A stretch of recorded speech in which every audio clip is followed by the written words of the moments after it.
From the quiet fields, where the wind carries more than whispers, and the soil remembers every drop that's ever fed it. This is Night Harvest. Tonight's story is The Hay Bale That Bled at Dawn. I always told myself the land remembers. Every gouge the plow leaves, every fence post hammered into clay, every birth in the calf shed, and every death in a bad winter. It stacks up like rings in a trunk. Memory out here isn't the stories the bar keeps trading over cheap beer. It's the way a shovel hits something that isn't quite stone, or how one corner of a field never yields like the rest, no matter what seed you put in. The land remembers, and lately, it had been remembering in a way that stained my boots.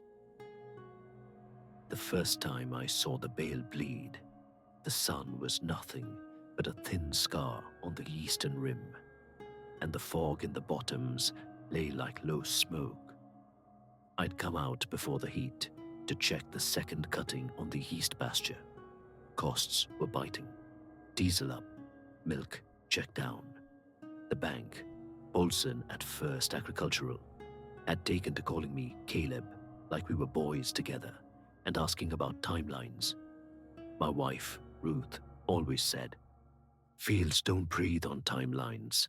Only men who don't know them do." She's been gone 2 years, and the kitchen clock is all the breath in the house now. It keeps better time than I do.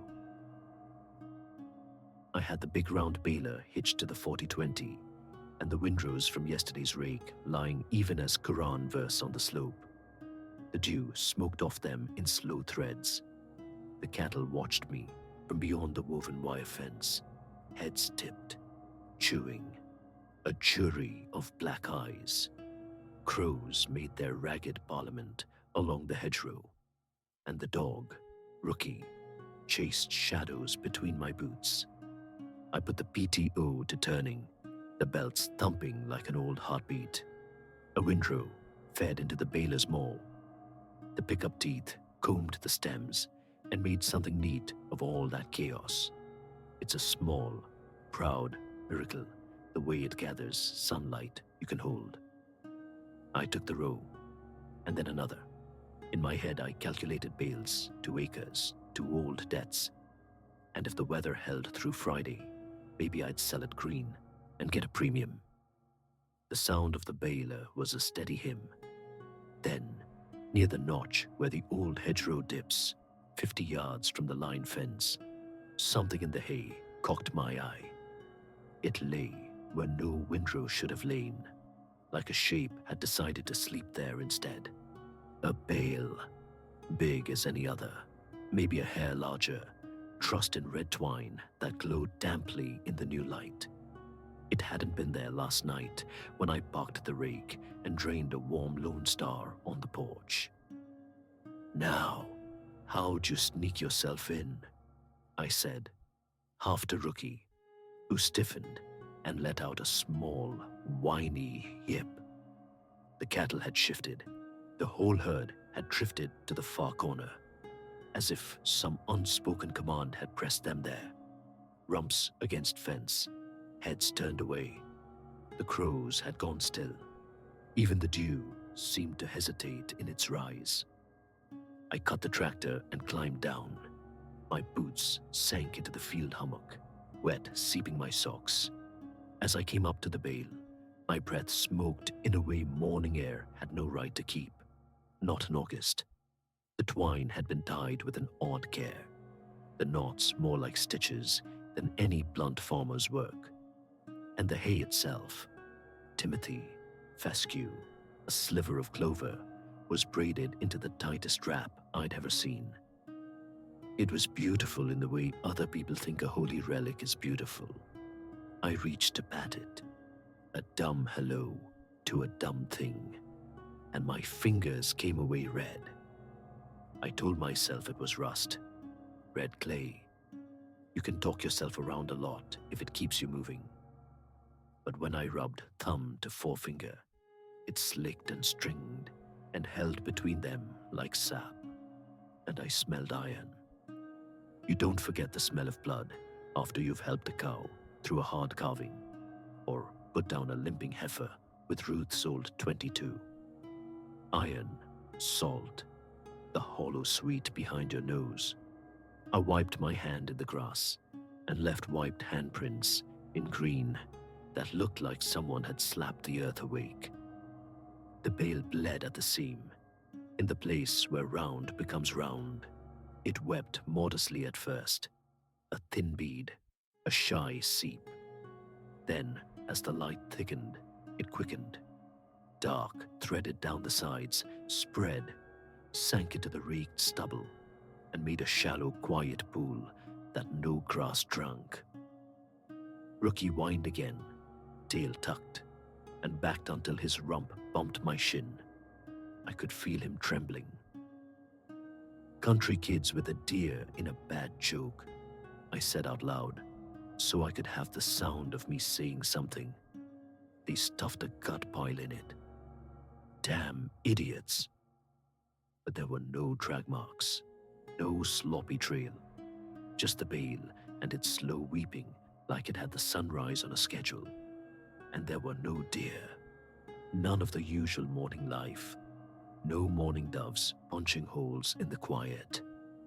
The hedgerow ached with absence. For a long breath, I was the only living thing in a circle I could not see. What do you want? My voice was small. The bale said nothing, which I counted as mercy. I backed off then. I'm not a fool, only stubborn. I idled the John Deere into the yard and put a call in to Harlan. He's 80 if he's a day, bones like bowled wire, and eyes that see soil the way a banker sees a ledger. He works the place north of me, and his father before him. Harlan had been farming this county, 2 owners before my grandparents drove a Model A out here, with a milk cow tied behind it, and hope threaded like rosary beads in their pockets. He muttered through funerals, like they were weather reports, and could look at a cow and tell you the exact day her lungs would curdle in the January cold. You cut the east pasture? He asked when I told him something was wrong. I did. You weren't to cut that field before first frost, Caleb. I told you that he was not angry the way a man is angry at a lie. He was angry the way a father gets when a son steps where the old fences have sagged. That's superstition, I said. And even while I said it, I tasted blood in my mouth. He didn't answer. The line went quiet, except for the analog hiss that only old cordless phones seem to know. Then he said, I'll be down. I stood with the bled bale while I waited. The sun climbed the fence, and the pool at the bale's foot grew and grew. Yet it held its edge like a fierce pan. It did not run. It did not fill the wheel ruts. It sat and reflected the hedgerow in a shade too dark to be morning. I wanted a cigarette and had quit 9 years ago. I wanted Ruth, and she was 12 miles and 2 years away, under a granite that I never quite came to like. Harlan came in his old Ford, tires muttering over the cattle guard. He parked in the yard like a man arriving late to a wake, one hand on the steering wheel for a long, still moment, eyes set forward. Then he came out slow, dust lifting off his cuffs, and we walked. Him in front, and me carrying the quiet behind him like a condemned man carries his boots. He looked. He squatted with his hand on his bad knee. He pressed his old farmer's palm to the bale, like you might lay a calming hand on a colicky foal.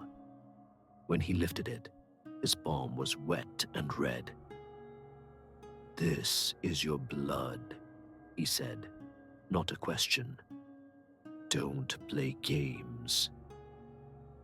"Who's breathed this field before you, Caleb?" "My father. His father. Before the bank rearranged the papers. And before your blood came here." The question clanged around my head like a diesel engine with no oil. There are stories that sit in the bones of a place long after people stop telling them. You get hints, an old gate to nowhere, a stone with a name your mouth can't hold. But nobody says it out loud. Saying it makes it weather. "Home farm," I said finally. "The Harrows had it. Their boy got pulled into a machine, a reaper. They said you could hear him in the belts for a week." "He fed the field," Harlan said. "The field eats us all." Land is not a neutral party, Caleb. It doesn't only hold, it expects. I laughed at that. We were two dumb men, laughing over a bleeding cylinder of grasses and twine. I laughed because the alternative was to fall on my face and press my open mouth to the soil and drink until I was as much dirt as man. "You expect me to believe?" "I expect you to remember," he said, gentle and flint together. "You never cut the east pasture before first frost. You never did. Your father never did. Not even the Harrows did, those tight-fisted saints. That's why you always left it, Caleb. Land isn't lines on a map. It's bargains you don't know you've made." "What bargain is this?" "Blood for yield." "I'm not paying blood to feed a field," I said, all the anger I hadn't had room for in the last 2 years rising in my throat like bile. "I'll burn the damned Bale. I'll salt the earth. I'll cut new ditches and put a fence around this corner and call it Prairie Dog Sanctuary. And you can all. You can try," he said, and there was something like pity in it. "But when the land expects and doesn't get, it takes. Blood has to go in this dirt before the sun's over the birches. That's what the old ones meant when they said dawn. You want to choose whose, Caleb, or you want it choosing for you?" "You cut yourself then," I said. "I've been pricking my palm there for 40 years, he said, as if confessing to a small theft. "A thimbleful, not more, just to keep it quiet. Arrows started it. Then they left, and I kept the cadence for both of us, because that's what neighbors do." "You might have told me." "I did," he said. "You thought superstition was a poor man's laziness." Rookie, poor fool, took that moment to nose the Bale, perhaps deciding courage was obedience now. He reached toward the seam where the blood wept, and whether it was smell or heat or something the dog poured straight into the world from his old wolf brain, he licked. I saw the red tongue flash. I saw his throat move. Then the dog yelped, as if the twine had a lash to it, and stumbled back, whining, paws battering at nothing. He looked at me with that apology dogs carry in them, like a core, and then he sat. And then he went down, as if someone had pressed his head to the grass with a slow hand. His eyes were wet and open. His tongue lay terrible and pink. I did not move. I could not afford to fall apart. Something in me, small and precise as a splinter under a nail, began to plan. I have always been better at doing than at feeling. "What does it want?" I asked. "You," Harlan said, and his eyes did not leave the dog. "Or yours. Yours are poor, few and gone." I rubbed my palm with my thumbnail hard enough to raise a moon of blood in the pad, and the bale pulsed. The red twine lifted minutely, as if a living muscle flexed beneath it. There was no wind. "Tell me you've seen it take a thimble and settle," I said. "I have," he said. "Don't cut at dawn. Don't look at it full. Speak soft. Give it the bit it needs, and go on with your day and mind the corners. You can be a farmer, or you can be a fool. The land, don't much mind which. You always cut after frost." "I did," he said. "But you were hungry. I get that. Hunger changes the math." I stood, and the sun, indecently cheerful, climbed into the birches. The line of shadow fell back. In all that gold, the bale bled a richer dark. I thought of Ruth's hands, how she used to tie bread dough like she tied peonies, a looseness that somehow held more and better. I thought of the bank and the long throat of winter, and the way the calves looked at me like I owed them something I couldn't name. I thought of the land in its old animal patience, and all the miles of other land that had learned to wait by killing those who tried to hurry it. "Give me your knife," I said, and Harlan handed it over, the bone handle worn smooth as church pew varnish. It is easy to cut your palm, and hard as hell to keep the hand still. I was shaking more than I cared to admit. I drew a line, and it stung. The blood fountained less than I expected, and more than I wanted. I held it over the bale. You would think blood would bead and cling, shy as a spider's string, but it fell with grace. It landed, and where it landed, it ran forward sideways down, like water on a window pane. It found the seam. It quickened. For a heartbeat, a farmer counts in things that can live in the same sentence as heartbeat. I thought I heard a sigh, the way timber breathes deep in thaw. "That's enough," Harlan said, and took my wrist. He wrapped a grease rag around it with a competence that did not require me to be brave.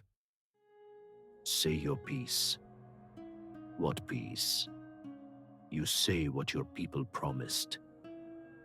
Even if you don't know their words, say the shape of it. The land likes shapes." I do not know what I said.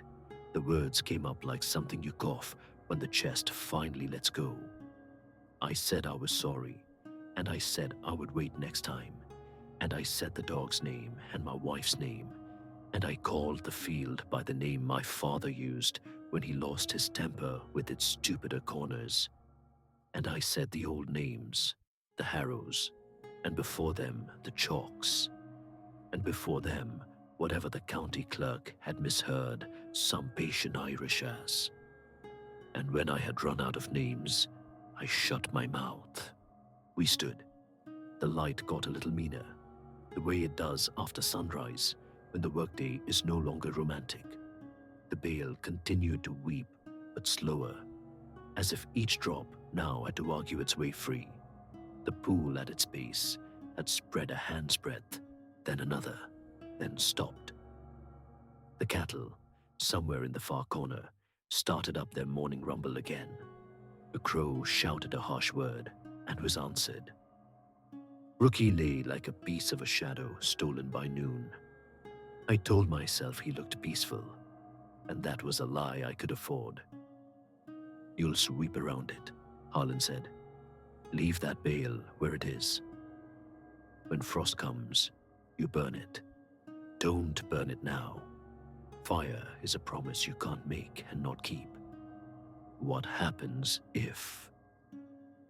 I didn't have any end to that sentence. "Ask the Harrows," he said, and for the first time in a decade, old Harlan made the sign of the cross. I worked the day around that thing. My left palm throbbed. The twine on the bleeding bale glowed a duller red in the heat like a bruise. I took the windrows like you walk around a sleeping dog with a mean streak, fair and alert, and pretending you would like nothing better than to leave it just as it is. The baler worked, and the belts hummed, and I stacked the roundnesses in the yard with the spear, and the sun slid on steel in a way that makes a man feel he has done what his father set him here to do. The pool under the bale dried to a dark stamp by mid-morning. Flies came and landed and took nothing and left. A hawk took a rabbit on the far slope and carried it screaming uphill. The clouds lay like ships. The bank called, and I let it ring itself hoarse. Evening washed us all. Harlan drove back north without saying goodbye. That night, in the farmhouse that kept Ruth's cups face down on the rack, because I couldn't bring myself to turn them over for nobody else, I dreamed of the Harrow boy, not as a ghost in a sheet, but as a knot in the baler belt, a sudden slack the machine could not take up. I dreamed he kept falling forever into roundness, tighter and tighter. His breath squeezed into pale sweetness like silage, his eyes open and full of the brown of the field. I woke with my balm, a witch's mouth of pain, and the taste of iron heavy enough to lay my tongue down. There are habits you don't brag about because they feel like defeat. Since that dawn, I go out each morning before the sun breaks and I walk to the east pasture. And if the bale is there, and most mornings it is not, but some mornings it is, I prick my palm and lay down a thimbleful. I do not speak. My bargains are between me and the dirt that will own me soon enough. I have stopped cutting that field before frost, and you can go ahead and laugh at me and my old man's superstitions. I have found that the cattle chew easier when they don't see me angry at the land. In late October, after the first hard bite took the hydrangeas to black lace, I backed the 40-20 out with the bale spear. The bleeding bale had shrunk by then, in the way all miracles do when you stop feeding them the wrong things. It was only a thing of hay again.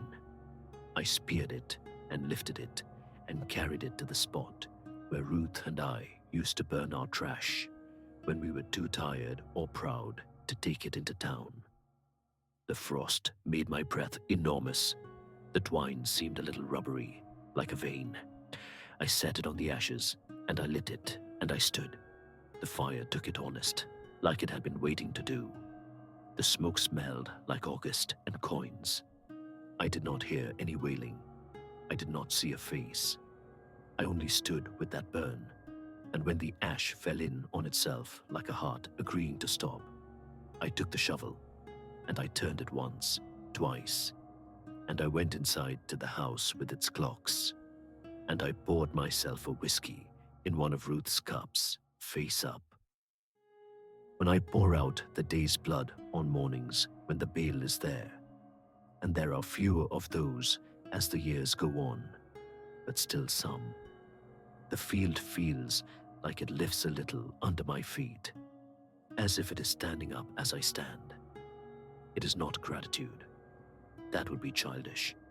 It's recognition. The land remembers, and I find I am grateful it does. I talk to it sometimes when the dog I've got now lies heavy and whole on the porch, and the cattle dug the fence because the itch is good there, and the red tails cut the sky into maps. I say, I know you, and I know what you need, and I will speak to you before dawn. Because there are promises that hold a place upright and livable more than any mortgage does. And every once in a while, once a summer maybe, I'm late. The fog holds me, the coffee spills, the sun gets over the birches before I do. And there will be a bale where I hadn't put one, with its red twine lifted like a pulse. and the smell of iron teaching my breath to be smaller. It will wait the way a thing waits when it is certain of you. I give it what it wants. I go on with the day. And when I shoulder open the barn and the starlings with their 1,000 coin mouths rush up in their crazy cloud, I think of the boy in the belt and the men who kept the bargain and the women who kept the kitchen. And I think, this is horror only if you want the land to be a friend. It is, instead, a partner, and partners draw blood.